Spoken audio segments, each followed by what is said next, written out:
Манай улсад залуучуудын байгууллага үүсч хөгжсөний 95 жилийн тохиож байна. Ойн баярын хурал өнөөдөр болж Монголын залуучуудын холбооны өнгөрсөн хугацаанд хийж хэрэгжүүлсэн ажлын тухай цаашид хийх ажлын талаар үе үеийн ахмад ажилчдаагаа хамтран ярилцжээ.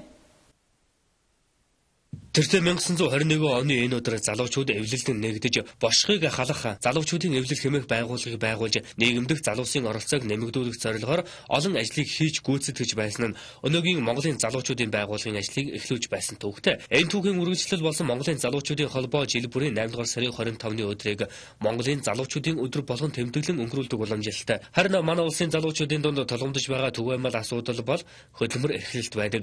Залуучуудын хөдөлмөр эрхлэлтийг дэмжих зорилгоор 2013 оноос Монголын залуучуудын холбоо залуучуудын хөдөлмөрийн төв биржийг ажилуулж байнгын ажлын байранд 2700 гаруй, цагийн ажлын байранд 9000 гаруй хүнийг жуурчилсан байна.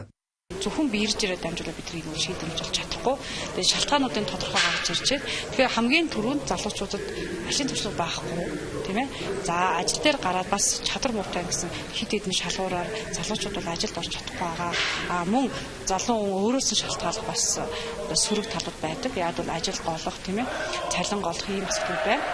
Тэгэхээр ажил хөдөлмөр эрхтэж байгаа залуу ажил олгогч хоёрыг одоо нийлүүлэх гүр болохын тулд хэд хэдэн төсөл бүрүүд бас хэрэгжүүлж байгаа.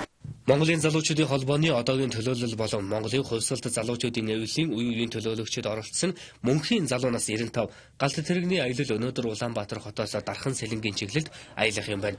Тус байгууллагын ойд зориулж Оросын холбооны улс болон бүгд найрамдах ардчилсан Солонгос ард улсын залуучуудын холбооноос мэдчилгээ илгээжээ. Мөн баярын хуралд холбооны ахмад ажилтнууд оролцлоо. Ер нь залуучуудын байгууллага ажиллаж чадах юм бол ерөөсөө амьдралын сургууль шүү дээ. Хүмүүжлийн сургууль. Энд бол залуучууд одоо хоорондоо нөхөрлөдөг, хамтарч хөдөлмөрлөдөг, хамтарч дуулдаг, хамтарч чөлөө цагаа өнгөрөөдөг, улс орондоо хамтарч юм бүтээдэг. Ийм асар их хүч. Энэ хүчийг л одоо зохион байгуулж өгөх юм бол залуучууд тэрнээс хойш суун гэж бол байх. Монголын залуучуудын холбоо залуучуудад чиглэсэн цуврал лекц сургалт сайн дурын ажлыг нийгэмдэх залуучуудын оролцоо дуу хоолой хүргэхээр экспертлэг биш спортлог залуу хүн цуврал лекц ундаг дугуйтай Улаанбаатар зэрэг ажлуудыг өнгөрсөн хугацаанд зохион байгуулжээ. Цаашдаа залуучуудын нийгмийн идэвх салбар бүрт залуучуудын оролцоог нэмэгдүүлэх чиглэлээр тууштай ажиллах Монголын залуучуудын холбооны удирдлагууд мэдээлж байсан юм а.